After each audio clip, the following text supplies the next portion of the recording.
Theo, you have a question for us. Yeah, just to the panel. Do you think we should remain neutral, or should we join NATO or a common European defence treaty? And do you think it should be put to the people in a referendum to finally put the issue to rest? Okay. I'm going to put that one to you first, John O'Brien. Within this room and throughout Ireland, there are very sincerely held views about neutrality, and I absolutely respect those. I'm arguing for change because I think, firstly, the world has changed enormously. Geopolitics has changed very significantly over the last 15 years. Ireland hasn't. Our policy hasn't changed at all. In response to the invasion of Ukraine, we saw Finland and Sweden, long-time neutral countries, change their policies literally overnight to embrace NATO membership. Finland has joined, Sweden probably will in the near future. Denmark, which had an opt-out from European security arrangements, decided to opt in. So we look very much like an outlier in European terms. So that's my first point, that we can't simply stand still. The second, however, is just as important, that Ireland's position in the world has changed fundamentally over the last 30 years. We have a stake in the European Union, we have a stake in the international community like never before. And my argument about Europe, whether it takes the form of contributing more to European security or whether it's membership of NATO, is that we have to step up and we have to contribute more. After all, Ireland has been one of the biggest winners from the European single market. Are we really saying that we won't be prepared to defend the market that delivers the vast majority of our prosperity, jobs and investment? Do you know, would anybody want their son or daughter to go off to war for the market? It's a terrible, terrible thing to ponder. I absolutely agree. And I'm not saying that this is going to happen overnight, but I'm saying that we, at the very least, we need to have an honest discussion about this. But do you accept, John O'Brien, that any time the Irish people have been asked about this, and even the most recent opinion polls, the possibility or idea of joining NATO is deeply unpopular? I think the opinion polls are actually very nuanced. If you look at the last opinion poll, which came out in the summer, it actually showed that 35% of people were in favour of joining NATO. A majority is absolutely against it. I can absolutely accept that. Now, I'm arguing that if we put NATO membership aside, we should at the very least be looking at contributing more to European Union security. But wasn't that the very thing that nearly scuppered our very involvement in Europe in terms of the Lisbon Treaty and the Nice Treaty? It was, but as a result of that, we gained opt-outs from the security dimension, the foreign policy dimension of the EU. We have an absolute veto over European foreign policy. That is not the same as at the United Nations, where in the Security Council, our triple lock is subject to a Russian and Chinese, and I might say to an American veto, that if they veto something, then that means that we can't send more than 12 troops abroad to a military mission. Okay. Clare Daly, can I go back to Theo's question there? Should we remain neutral or should we join a common defence? Well, I think everybody touched off the issue in a different way, that successive Irish governments have got us to a situation where in reality we have not been neutral. That's the truth of it. Allowing troops transit through Shannon is a flagrant breach of neutrality, and the Irish courts have judged on that and deemed it to be so. So we've had this kind of cute Irish attitude to an Irish problem. But hasn't it served us well? As we did, as we did. I was going to say with, say, for example, abortion and so on, but that didn't mean we didn't change it. So I don't want the status quo to remain.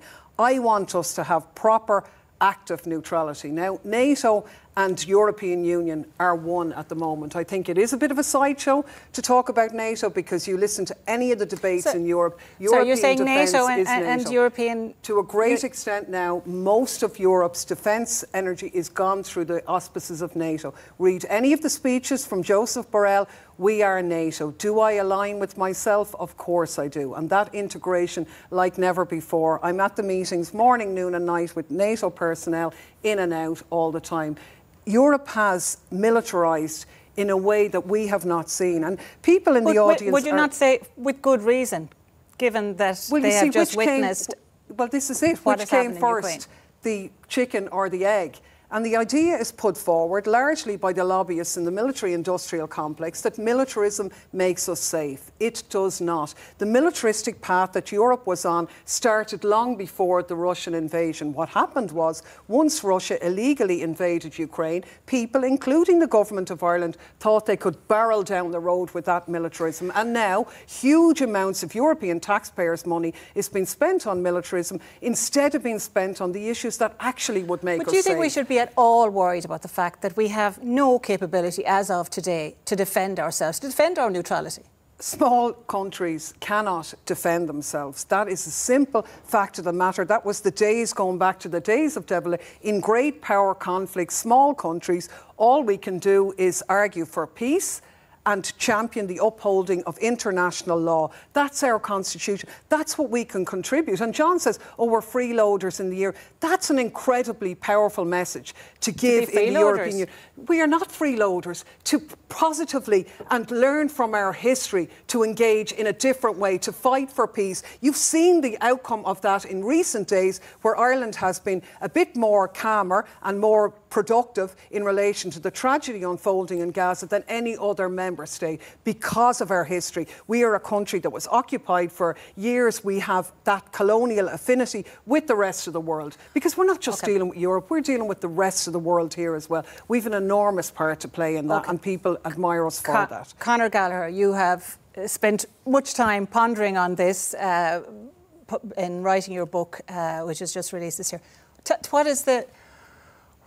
Answer the question that the audience has asked you in the first place is, are we neutral? Well, in terms of international law, neutrality only applies during a war. So, you know, it doesn't really arise. Now, obviously, the commonly accepted view of neutrality goes well beyond that. But, you know, as Clare has pointed out, we don't meet many of the obligations for neutrality. You know, if you look at Switzerland as the archetype of a neutral country, they would never dream of allowing US troops transit through their country. They enforce their neutrality by funding their defence forces to a massive extent. They even have conscription there, and they they have forbidden the resale of their weapons, which they produce in great amounts, to Ukraine. Because Ukraine is a country currently at war. We don't do any of these, and in fact we are training Ukrainian troops in, as the gentleman there said, basic rifle training. Okay, answer me then again what Clare Daly was saying there in relation to NATO and the EU defence mechanism now becoming as one. Is that a fair statement? I wouldn't. I'd say that's a bit of an exaggeration, because during the Trump administration there was a push towards that kind of EU common defence treaty.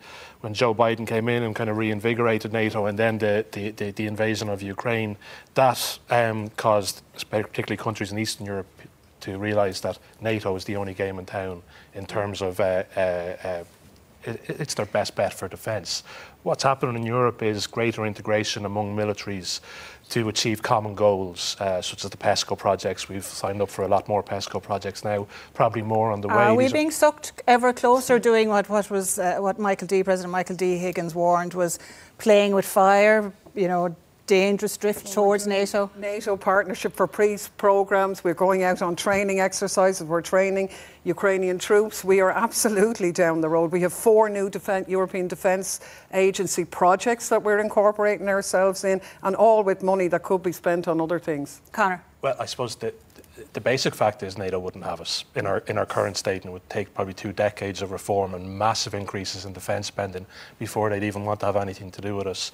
But the other point is, when we're dealing with threats, modern threats, we're not going to be invaded anytime soon. We're very lucky geographically, and there's no reason we shouldn't take advantage of that. But when you're talking about other threats, those sub-military threats, cyber threats, election interference, those are things we do have to defend against. They're not militaristic threats, though, Conor. I mean, these are, if you like, the cyber attack that's often mentioned on the HSE. That was an attack by a criminal gang on HSE hardware. That's a civilian threat. Why would we respond with that militarily? No, Why would we? But it was criminal gang with links to the the Russian regime. Is that not accepted? It was a Russian criminal gang. If the Kinahans do sell drugs in Spain, is that the responsibility of the Irish government? And the response to exposed hardware in your HSE is upgrade your computer system. It isn't sell out your neutrality. Like what we have is threat inflation. Let Conor. It's threat inflation.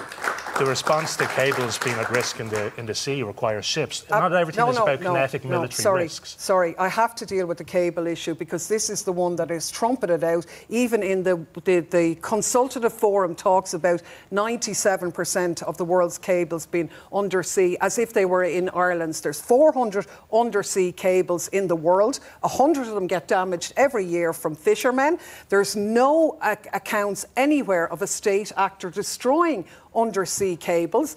And yet we're supposed to change our neutrality because of our six cables. We saw what happened to the gas pipeline. Well, isn't that the point? That this was in the heartland of NATO.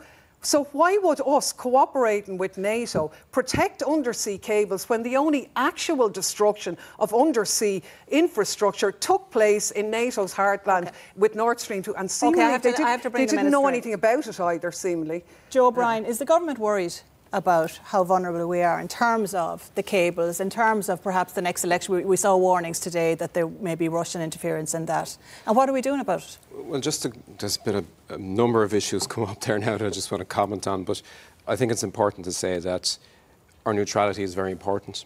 It's important to us as a people. It's been good to us over the years. It's very practical as well. And not only is it good for us, it's actually good for the world as well that we stay neutral, because there are enough countries that are militarily aligned. Our neutrality means, by the way, that we're not militarily aligned. And it gives us independence of voice. It gives us credibility on an international stage, especially to do our peacekeeping operations. And I would say about these cooperations with PESCO and the Partnership for Peace, they're very practically assisting us to peacekeep in a safe way, because it's this idea of interoperability. We need to know how other countries operate their military apparatus on the ground as well, so that when we go on a peacekeeping mission, we can do so safely. And it actually means that our Irish soldiers are safer on a peacekeeping mission when we know how others work. Policy on neutrality, the Green Party policy, is we need to be able to properly defend ourselves. Can we properly defend ourselves today? I think there are areas that we need to do better on. I think, especially on the cyber side of things, and we are talking with PESCO on that as well, and we have cooperation with NATO. I mean, a lot of what the cooperation with the Partnership for Peace and PESCO is about making sure that our intelligence is up to speed as well, and that we know what's available to us and that we can access it, and that the best operations are available to us from other countries as well. And so back to Theo's question then, when he says, should we remain neutral? We should remain neutral because it serves us well, and it allows us, I suppose, to be that independent voice internationally as well. OK, I know, John, you've been trying to get in. Well, firstly, anybody who reads Conor's book, and I highly recommend it, can see that our military neutrality was never actually neutral. In World War II, we were absolutely on the side of the Allies and helped them. Subsequent to that, every Irish leader was prepared to trade our military neutrality for the return of the 6 counties. Sean MacBride in the late 1940s was prepared to join NATO if the Americans could be persuaded to persuade the British to give us back the 6 counties. So if you're arguing this has been a core principle of our foreign policy since the history of the state, I'm sorry, that simply isn't true. Clare gave us the latest example of it, Shannon Airport 20 years ago. How on earth can anybody claim that we've been militarily neutral? Does that mean you don't try and make it better? Because all the points about sharing our experience of our history, all of the points that we know from history that small countries can't affect a situation militarily, but actually we would have a very positive outgoing impact on the world by being peacekeepers, by being diplomats, by being mediators. It is true that the world we live in is incredibly unsafe, but it's unsafe because of big power conflict and because of climate change and so on. But us arming ourselves isn't going to change that. We have this holier-than-thou attitude about military neutrality. Norway is a similarly small-sized state like ours.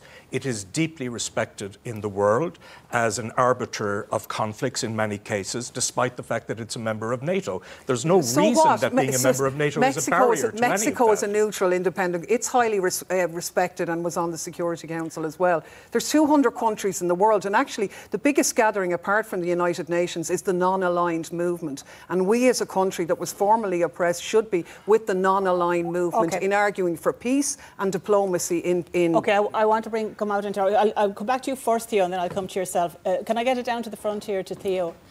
You've heard the panel respond to your question there. Yeah, I think we should be willing to fund the Defence Forces, and sometimes I think in this argument we create this binary that we either fund the Defence Forces and then we have to renege on our neutrality. I think we can do both. We can fund the Defence Forces and then, crucially, bring it back to the people and finally enshrine in Bunreacht na HÉireann that we are a neutral country and finally put the issue to rest. Because I think now the fact that we're even having this discussion shows that there is an ambiguity there, and I think we should just put it to rest and bring it back to the people. Okay, okay.